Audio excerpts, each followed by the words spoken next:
right, let's talk mythology for a minute before the sun goes down.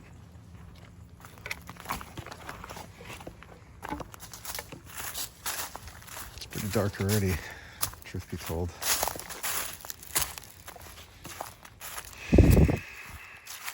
Still early evenings, so the sun starts to ramp up. Give us about 3 or 4 minutes extra per day. Yeah, we're going to go quickly.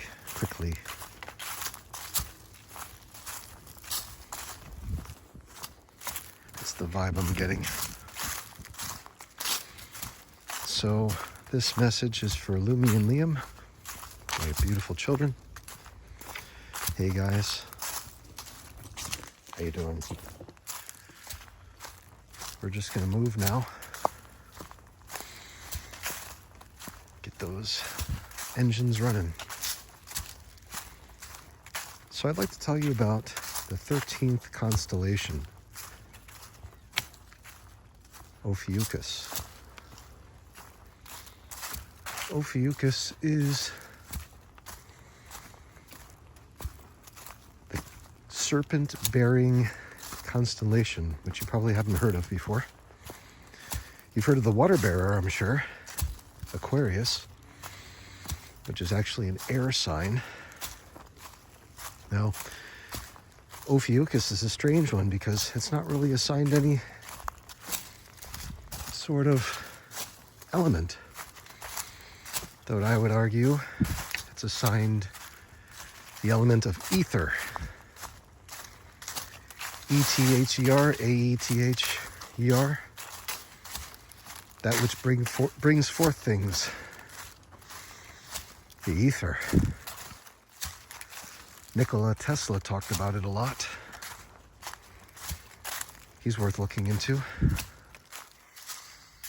Oh, had a nice big meal tonight. It was good, so I'm feeling that.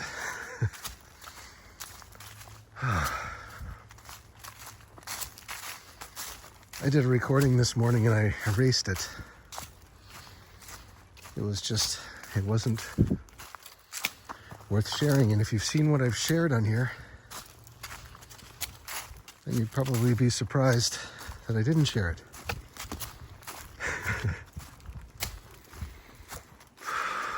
All right.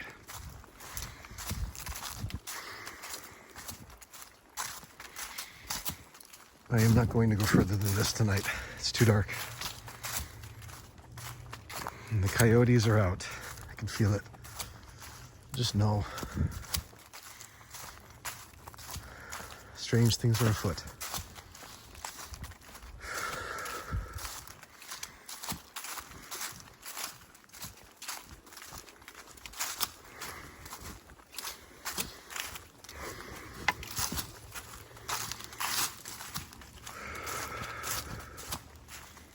Okay, this is good. There's the sunset. Actually, it's pretty high. We can do a round. We can make it through. Let's do it. I thought the sun was lower than that. We got time.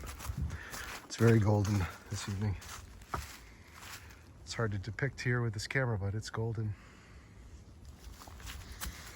Okay, so let's talk about Ophiuchus. It's the serpent bearer. And its element is ether.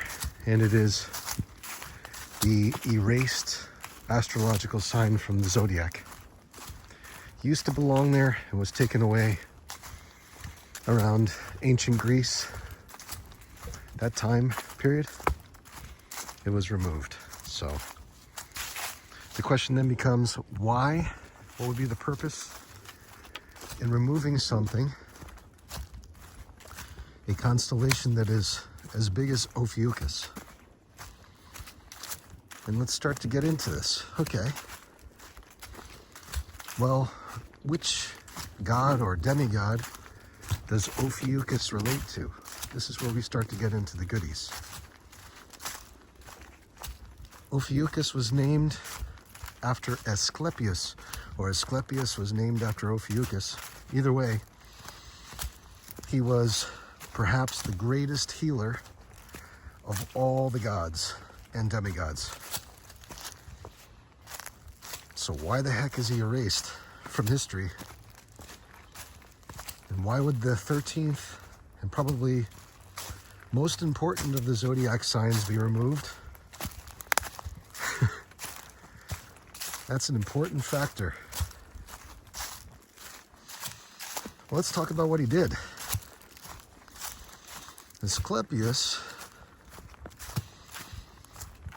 he was renowned for knowing how to heal people with herbs, his hands, the powers of God, all these things combined. And he brought back several people from the dead. So he resurrected a number of people. And as you can imagine, that pissed off the gods, especially Zeus, who is a real diva. That's right, Zeus, you were a diva. We all know it. You adulterated a number of women, made them to believe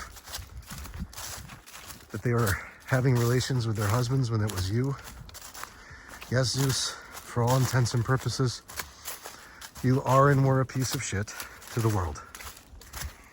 With too much power.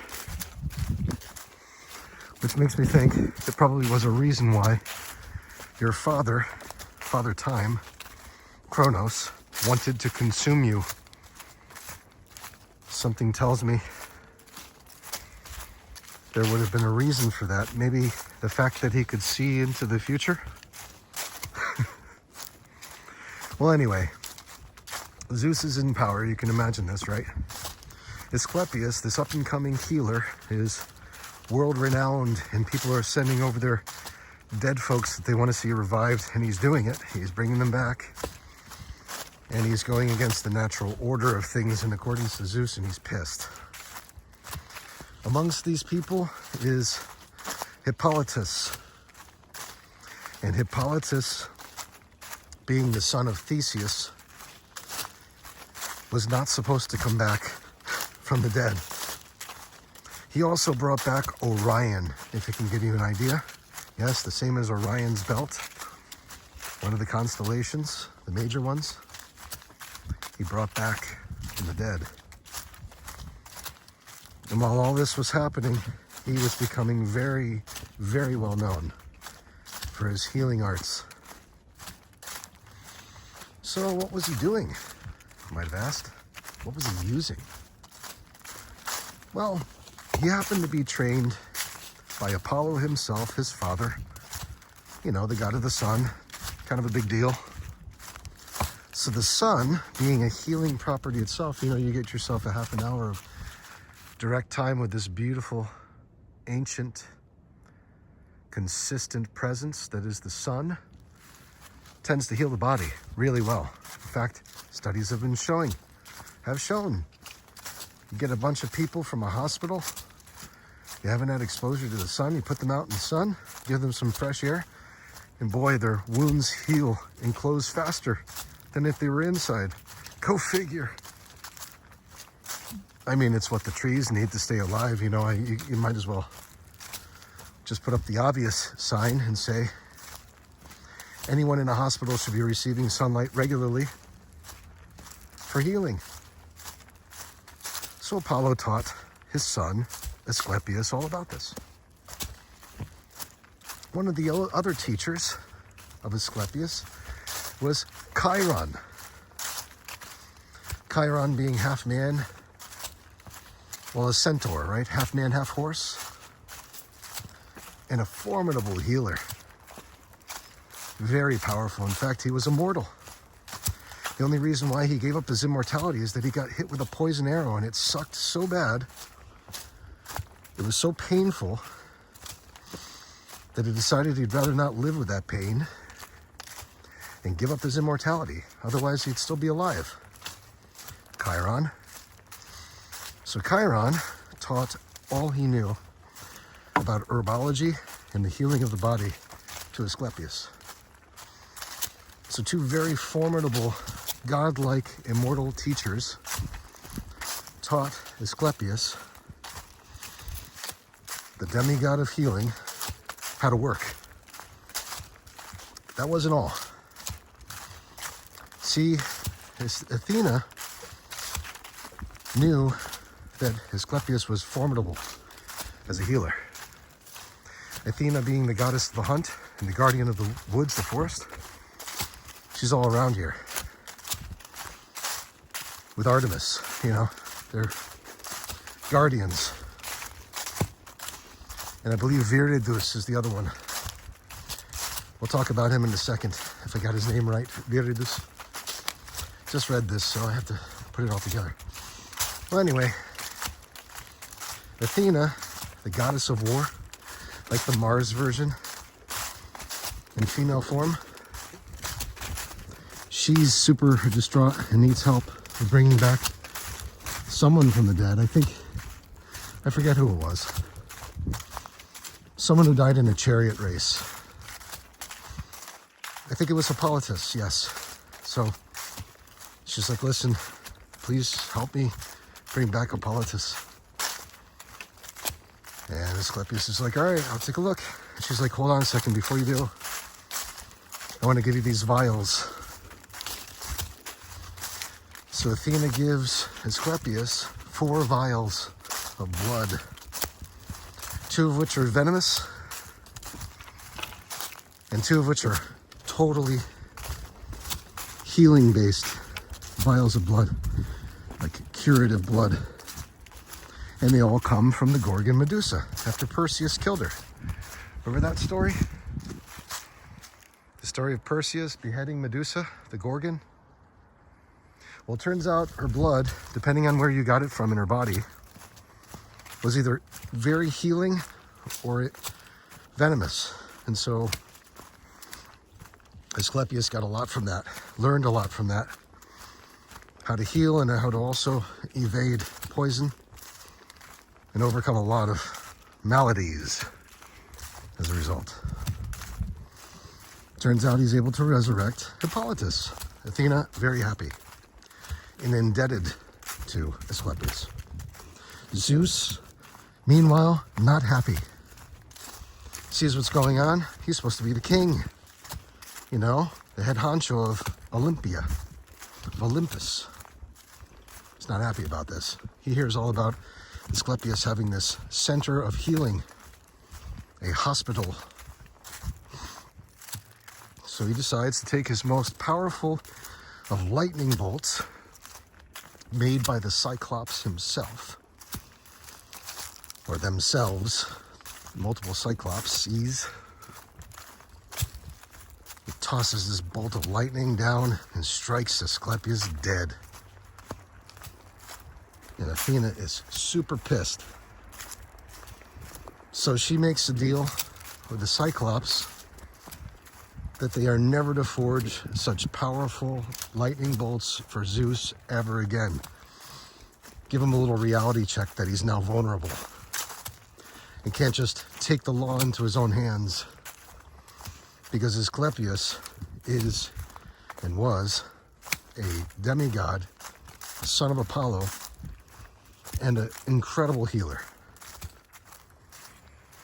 Resurrected the dead with his techniques. And it was around that time that Zeus decided, let's just eradicate Asclepius from books entirely. Make sure that he's never known. Make sure that his techniques are never known. That the combination of ambrosia, which is a form of liqueur, like the teardrops of heaven, in combination with Gorgon's blood, Gorgon Medusa's blood, and other herbal remedies, possibly cannabis. The 3 of those made a form of tincture that could resurrect the dead. Incredible, isn't it?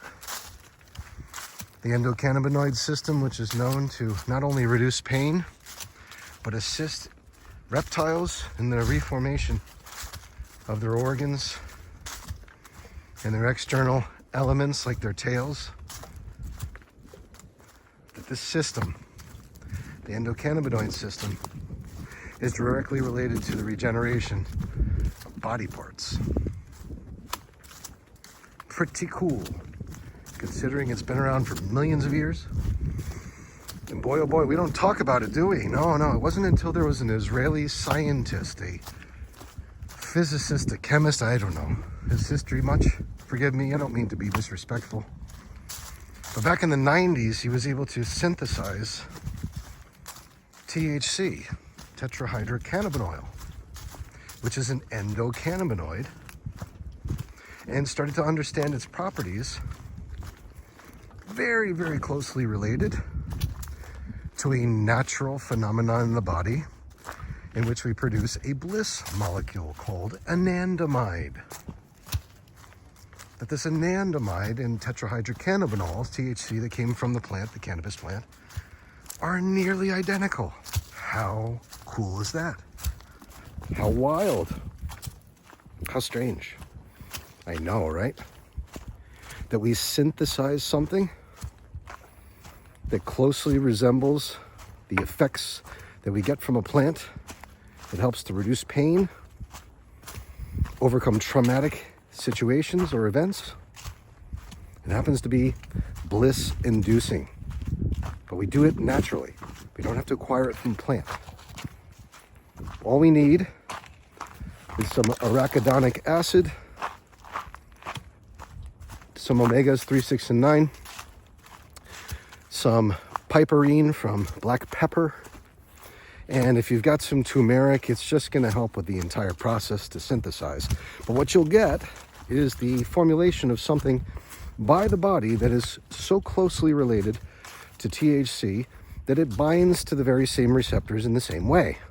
And its form in chemistry is nearly identical. Thanks to this Israeli chemist who figured this out. Without any funding coming from the government, of course, they wouldn't want us to ever find out such things. And therein lies the rub, doesn't it? Oh, yes. Anything that isn't given funding for research, haven't we found it has certain efficacy in our health, in prevention of disease, and for the prolongation of life, i.e. longevity? It just is so strange to me that there's such correlations all of the time, you know? These correlations just never seem to stop. They're just always there. And we have hospitals and medical companies that use the rod of Asclepius, and everyone thinks that it's the rod of Hermes, the snake, you know, going around the staff, as it were. Everyone thinks that that is Hermes. I did. I thought the caduceus, of course, is the caduceus, has to do with commerce and messaging and speed and movement and communication. Yeah, it's all there. I thought that was the symbol used at all the hospitals by all of the medical companies. But it turns out it's the rod of Asclepius. You know, the one who raised the dead. But you wouldn't know that because it was removed from history. Only a select few would know that. Because if everyone were to know that, then maybe you'd start to make your way to the discovery of your own immortality. And that wouldn't be good, according to the gods. Gotta be careful here. Got a felled tree looming and rotting as we speak. You never know, it could just topple upon me as I walk underneath it, if I were to call upon it in such a way. So we're going to make our way quickly, right? We're going to run as fast as we can so we can get this information to you while it's viable. Okay, so Ophiuchus, the serpent bearer. What does the serpent represent? Well, more than anything right now, I mean, we could talk about the Ouroboros, you know, the circular snake eating its own tail, the ring, as it were, to rule all others. We could talk about that. But more importantly, here, 2025, this brand new year, is the year of the snake, the serpent. And the serpent bearer is Ophiuchus. So where is there power in the snake? Well, the snake is very intelligent. The snake can move without any arms or legs, and it can move fast. It only has one set of lungs, one lung. Pair, set, no, one lung. It's one in a number of ways. Has to rely on that oneness with the earth. It's not given all these extras. So it has to be cunning. Has to be strong. Has to be agile and highly competitive to survive. Has to outwit and outsmart its competition. The snake. And it's beautiful. You look at the snake's eyes. Yeah, it's got two of them. But you look at the snake's eyes. Mirrors that of a goat and a cat. Cats, very cunning. Goats, mischievous as hell. The year of the snake. But we're not being snakes, you understand? It's the year of the snake through Ophiuchus, the serpent bearer. And when you look at Ophiuchus as the serpent bearer, you see a man, a human, holding the snake from both the head and the tail without it joining into the Ouroboros, but instead keeping them at odds with each other, bearing it, all the power, all the source, all the life within, thus maintaining immortality through its domination, the domination of the serpent.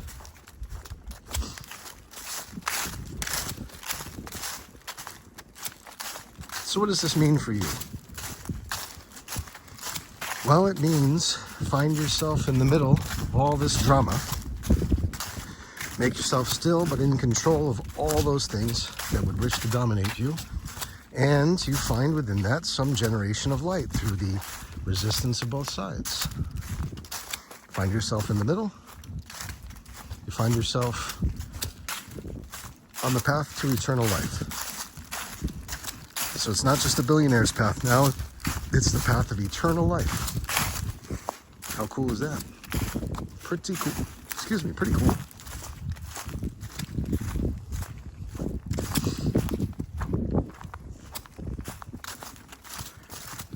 Pretty sweet. Asclepius had a number of children. One was Hygeia, named after hygiene. Or hygiene is named after Hygeia. Cleanliness, purity. Asclepius was a good dude. He didn't mean anyone harm.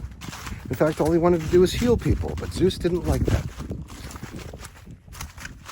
Doesn't that mirror today's world?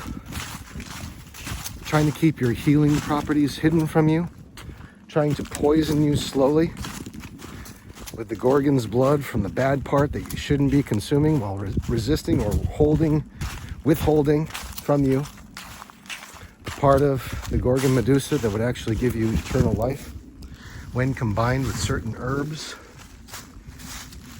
and certain techniques provided by the gods themselves. Doesn't it seem like we're paralleling this archetype right now? To me, it does.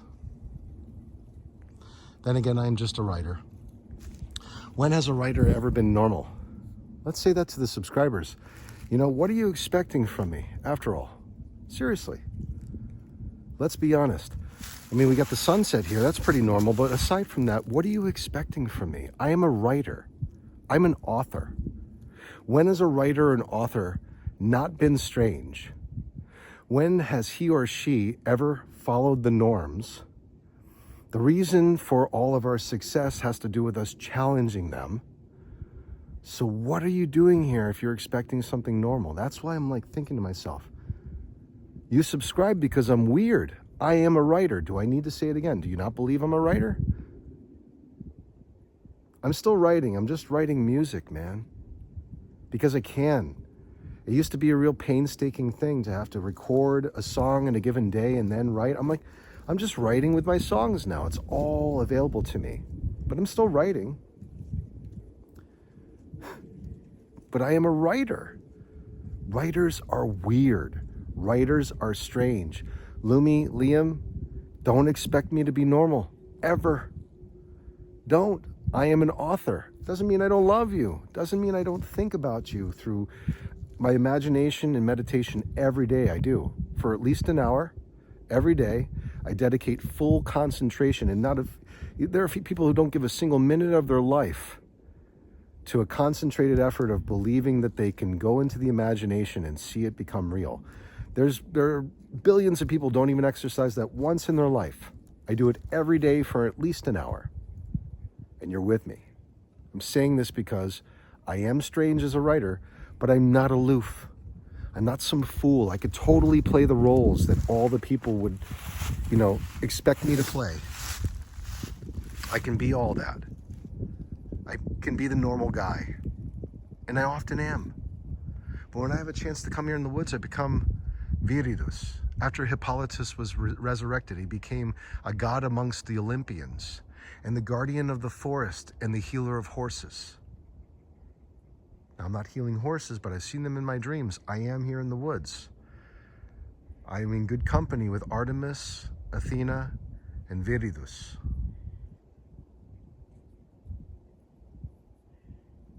I am Viridus, the resurrected dead man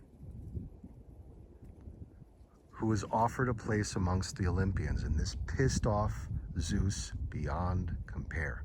But Artemis wanted it. So did Athena. They both wanted it, especially Athena. Against Zeus's wishes, of course. Zeus, being the spoiled brat that he has always been, wanting to have his way, had his most powerful lightning bolts taken from him for using them erroneously to kill a man who literally was bringing people back from the dead. And who else does that? Anybody else in history that you know of? Why don't you ask Lazarus? Was Jesus condemned for bringing back his best friend after his best friend's sisters were begging him to do so? What do you think? What do you think Athena was asking of Asclepius when she asked for him to revitalize, bring back to life Hippolytus? Because he died in a chariot race, foolishly. He went ahead and did it because he was a healer, trained through and through to help people. All of this is stripped away from our history, taken away. The astrological sign is gone. No more serpent bearers. No more workers in the field of the ethos, of the ether, whatever it is to you. This magical area that Nikola Tesla said was everything, taken away from us. The sign gone. And let's take away that 13th lunar cycle. In a given year, there are 13 lunar cycles, 28 days each. Very easy to maintain and manage. Let's just throw all of that out the window so we can destroy this healer. But just to mock him, we'll put his symbol outside of every single hospital, which essentially is a death camp. You go in there, you're asking for death. You are. Just ask the people who went in there during the pandemic. Yes, if you're going to a hospital, you're asking for death. And it's done to mock Asclepius. That's what I believe. But then again, this is just for entertainment purposes. Don't take my words literally. And all of your opinions of me are opinions of your own. I'm just here to entertain you. I'm just a fool. That's all I am. So now that we got that out of the way, next time you visit a hospital, you'll know that's not the caduceus.